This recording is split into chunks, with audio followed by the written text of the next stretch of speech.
দেবদত্তর সাথে সুপর্ণার ফের দেখা হয়। সুপর্ণাই দেখা করে। মাঝখানে 1-1.5 বছর কোনো রকম যোগাযোগই ছিল না।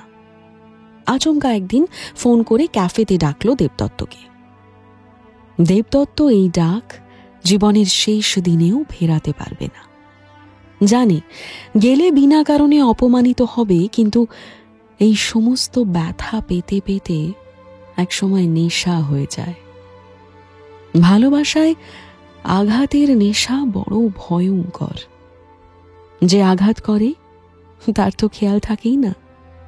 অনেক সময় যে আঘাত সয়ে সেও দিকজ্ঞান হারিয়ে ফেলে। সুপর্ণা এখন অনেকটাই বদলে গেছে। কি করছে না করছে দেবদত্তর কোনো আইডিয়া নেই।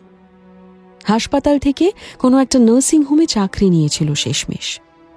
কাউকে পছন্দ করে কিনা সেসব খবরও রাখেনি। কিন্তু কিভাবে যেন দেবদত্তর সব খবর সুপর্ণার কাছে পৌঁছে যেত। ক্যাফেতে দেবদত্ত ঢোকার প্রায় সঙ্গে সঙ্গেই সুপর্ণা একটা নোংরা ইঙ্গিত করল। কচি মাথা চিবোতে ভালোই লাগছে, কি বলো? কার কথা বলছো? ওই যে ফর্সা করে মেয়েটা, ঠোঁটের ওপর তিল, নাম রূপকথা। ও আমার বোনের মতো হয়। না জেনে আজে বাজে বলো না। ছাড়ো, এসব কত বোনই দেখলাম, তোমায় আর আমার চিনতে বাকি নেই। তুমি কেন এমন করে বলো সুপর্ণা? আমি কি করেছি সেটুকু অন্তত আমাকে বলবে। তুমি কিচ্ছু করনি। এই যে মরা সম্পর্কটা নিয়ে আমি বেঁচে আছি, তার গন্ধে আমার মাঝে মধ্যে বমি উঠে আসে। তাও আমি আমার জীবনে অন্য কাউকে ভালোবাসতে পারলাম না। সেটা কার জন্য? তুমি তো আমার সঙ্গেও থাকতে পারতে। তোমার সঙ্গে থাকা যায় দেবদত্ত? হ্যাঁ, তুমি একটা সংসার করার মতো লোক। আমাকে তো তুমি এখনো ভালোবাসো। হ্যাঁ, তা বাসি। তোমাকে ওই ভালোই বাসা যায়। জীবনের সবটুকু জুড়ে বসে পড়ো তুমি। কিন্তু দিন কাল জীবন তন্ন তন্ন করে খুঁজেও তোমায় দেখতে পাওয়া যায় না। সারা পৃথিবীর ভার তো তোমার কাঁধে। দেশোদ্ধার করতে চলেছ তুমি। কি চাও সুপর্ণা? কি চাও তুমি? কিছু চাইনি তো আমি কখনো কিছু চেয়েছি? কিন্তু তোমাকে আমি ভালো থাকতে দেব না দেবদত্ত। তোমার কাছে খুব তাড়াতাড়ি কোর্টের একটা চিঠি আসবে। এই মেয়েটার সঙ্গে তোমার ঘনিষ্ঠতা আমি মেনে নেব না। হয়ে গেছে তোমার বলা? হ্যাঁ, চলে যাবে? কাজ আছে? না, কাজ নেই, তবে ক্লান্ত লাগছে ভীষণ। কফি অর্ডার করলাম, এলিট কফি, যা তোমার পছন্দ নয়। ওই শ্রমিকদের রক্ত লেগে আছে যে কফির দানায়, এইসব বলতে না। খেয়ে যাও, দেখো কেমন লাগে এই রক্তের স্বাদ। তুমি নৃশংস হয়ে গেছো সুপর্ণা, তোমাকে আর চেনা যায় না। চেয়ার ছেড়ে গটগট করে বেরিয়ে আসে দেবদত্ত। দানবের মতো হাসতে থাকে সুপর্ণা।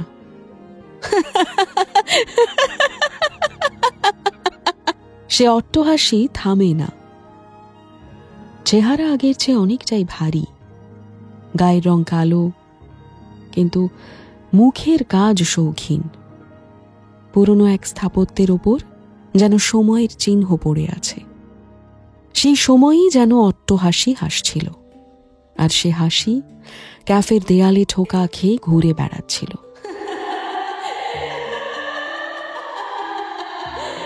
কিছুতেই থামছিল না। দেবদত্ত অনেক কথাই চেপে যায়। এই কথাটাও হয়তো কাউকে বলতো না, কিন্তু অফিসে ফিরে দেখে রূপকথা বসে আছে। দেবদত্তকে ভীষণ বিধ্বস্ত দেখাচ্ছিল, যেন সাইক্লোন বয়ে যাওয়ার পর কোনো উপকূলের গ্রাম।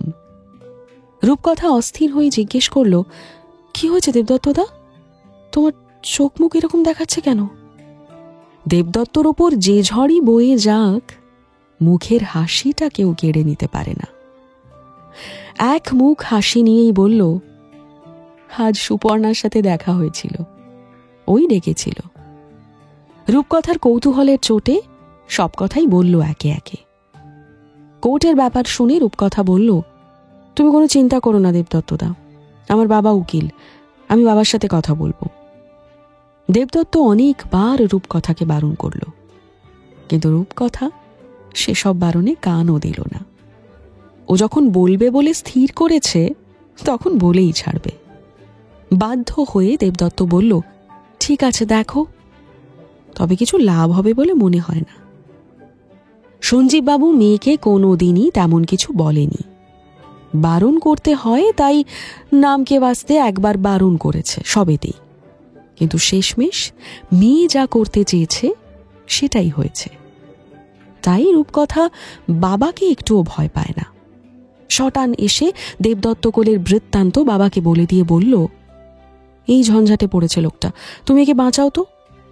সঞ্জীববাবু বলল, সে বাঁচাবো না হয় আমার সাথে যোগাযোগ করিয়ে দিস, আর তোকে এসব ব্যাপারে থাকতে হবে না, কোর্ট কাছারির ব্যাপার ও আমি সামলে নেব। সুলেখা দেবী কাছেই দাঁড়িয়েছিল। মেয়ে ঘরে যেতেই জিজ্ঞেস করল, কি বুঝছো? সঞ্জীববাবু হাসল। এই হাসির মধ্যেই অনেক উত্তর লুকিয়েছিল। সুলেখা দেবী সে উত্তর আন্দাজ করতে পেরেছিল, তবুও জিজ্ঞেস করল, বলো না। সঞ্জীববাবু বলল, অবস্থা খুব জটিল বুঝলে, তোমার মেয়ের মাথা থেকে এই ভূত নামাতে হবে। দেখি কি করা যায়। অনেকটা সুতো ছাড়া হয়ে গেছে, এবার আর সুতো ছাড়লে ঘুড়ি সমেত উপড়ে যাবে। দেবদত্তর সাথে সঞ্জীববাবু যোগাযোগ করেছিল। রূপকথা সেটা জানে না, কিন্তু তারপর থেকেই দেবদত্তর ব্যবহার বদলে যায়। প্রায়শই রূপকথা অফিসে যাওয়ার কথা বললে দেবদত্ত বলতো, ইস, এই তো 7 মিনিট হলো বেরিয়ে গেলাম। অনেকবার সামনাসামনি কথা বলেও দেখেছে একেবারে সোজা সাপটা উত্তর। আগেকার সেই গল্প কিংবা আড্ডার লেশমাত্র নেই। রূপকথা এমন ব্যবহারে একটু অবাকই হয়েছিল, কিন্তু এর পেছনে ওর অমন ভালো মানুষ বাবার হাত থাকতে পারে সেটা আন্দাজ করতে পারেনি। বরং দেবদত্তকেই আস্তে আস্তে ভীতু আর কাপুরুষ মনে হতো। রূপকথার মনে হতো সুপর্ণার ভয়ে দেবদত্ত এরকম ব্যবহার করছে, কিন্তু এরকম ব্যবহারের উল্টো দিকে কি ছিল রূপকথা নিজেও সে কথা জানে না। রূপকথার এখন মনে হয় সমস্ত ছেলেই এক গোত্রীয়, দায়িত্বের ধারে কাছে এলেই পালিয়ে বাঁচে। এর জন্য নিজের ভাগ্যকেও দোষারোপ করেছে ও। যাকেই মনে ধরে সেই কেমন আস্তে আস্তে অচেনা হয়ে যায়। তার সঙ্গে যে বিন্দুমাত্র পরিচয় ছিল সেটুকু মনে পড়লেই রাগে সারা গা জ্বলে ওঠে। এর মধ্যে একদিন অদিতির সঙ্গে দেখা হলো ওর। অদিতি আর জাকির বিয়ে করার কথা ভাবছে। রূপকথা অদিতিকে জিজ্ঞেস করলো, হ্যাঁ রে, বাড়িতে কোনো বাওয়াল দেয়নি? অদিতি ভীষণ কনফিডেন্সের সাথে বলল, হ্যাঁ, প্রথমে তো হেব্বি বাওয়াল লেগেছিল, কিন্তু ভালোবাসা থাকলে ওসব বাওয়াল টাওয়ালে কিচ্ছু এসে যায় না। তাছাড়া জাকির সবসময় আমার পাশেই ছিল, ওকে ছাড়া এখন তো আমার এক মুহূর্তও চলে না। রূপকথার এই মুহূর্তে দাঁড়িয়ে অদিতিকে হিংসে হচ্ছিল, আর এতে কোনো দোষ খুঁজে পাচ্ছিল না নিজের। সিগারেট জ্বলছিল হাতে। সিগারেটে টান দিয়ে অদিতির দিকে বাড়িয়ে দিয়ে বলল, কিভাবে এত মাখো মাখো ভালোবাসলি আমায় একটু বলবি? আমার তো সালা কখনোই হলো না এসব, সব কেটে গেল। অদিতি কাউন্টার নিয়ে বিজ্ঞের মতো ধোঁয়া ছাড়ল। দুহাত নেড়ে বোঝানোর ভঙ্গি করে বলল,